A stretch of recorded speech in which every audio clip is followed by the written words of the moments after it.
So we're somehow coming up to 4 years since the H rules were introduced into the highway code, and still on the roads you see many instances of people not really showing any regards to those rules. So when I'm out acting as a pedestrian, the average motorist, I would say, still behaves like the highway code is just a suggestion. The general lack of awareness is actually pretty wild, and there's a case in point that I saw recently. So I'm coming out of Audi and I'm very proud of myself on this occasion because I remembered the bags, and I'm going to be turning right at the give way.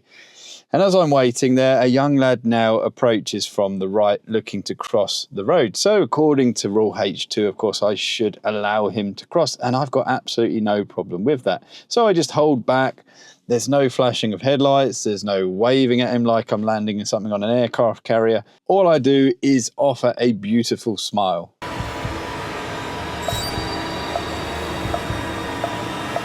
So he starts crossing, and right on cue, a cyclist approaches from behind and shouts something like, "Look where you're going," as they come in and nearly clean him out. Now, interactions like this absolutely fascinate me because you will have probably most people will look at this pedestrian and go, "Oh, silly pedestrian." And I agree. It is getting so common that pedestrians now cross roads without looking behind them.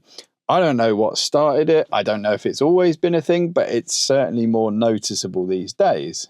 To the point where in September, when I took my wife to York for our 40th, we were walking into York on the first night along this road. And as I said to my wife, you might be on holiday, but there are no holidays from the highway code. And I said, you watch how many of the pedestrians walking in the same direction as us, ahead of us, actually turn around and look before they cross the road. And after calling me boring and saying I need to get a life, she started to actually get quite interested because she started to notice herself that no one was doing it. I know what you're thinking. She's a lucky girl and I am an edge of your seat man.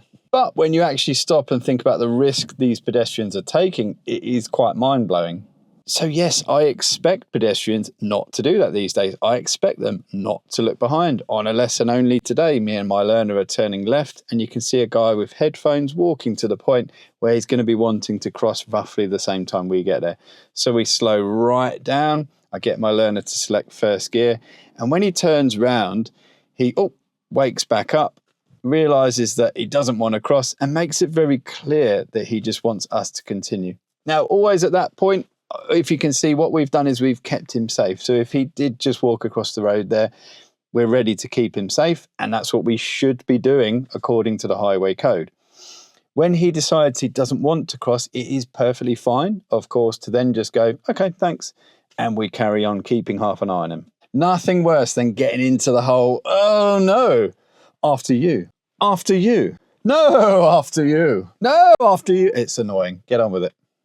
One of you! Now, the more important point for me is the lady on the bike. If you think that she's done nothing wrong, you aren't getting it still. If you think that she would not be held liable if the pedestrian had been injured, you've probably got another thing coming. We need to rethink how we're seeing the roads. Rule H2 very clearly applies to motor vehicles, motorcyclists, cyclists, and even horse-drawn vehicles. Essentially, if it's not a toddler on a scooter, it's got to give way. So the cyclist should have allowed the pedestrian to cross, and that's pretty key. Should is a strong word. And actually, if you look at the lad, I really don't think it takes a genius to work out what he's probably about to do. So the cyclist should have been slowing, should have been prepared, and actually probably should have put a signal on at some point. But of course, a cyclist signalling seems to be rarer than an Audi checkout without a queue these days. So what frustrates me the most, I think, is without speaking to this lady, I can be almost 100% certain that she won't see any problem in her actions. Because there wasn't a collision, she won't learn anything from this and won't go, oh, actually, maybe I should have done that differently. Now, most cyclists, of course, do drive as well. And, you know, this lady probably drives something like a Kia Picanto. So put this person in a Kia Picanto now, and you've got more than just their choice of car is the problem. It's how they're going about the rules in the highway code. I like the H rules. Pedestrian priority is a good thing. We should be approaching junctions much more mindful that a pedestrian can appear at short notice. If you can't see much approaching the junction mouth, you should be slow enough.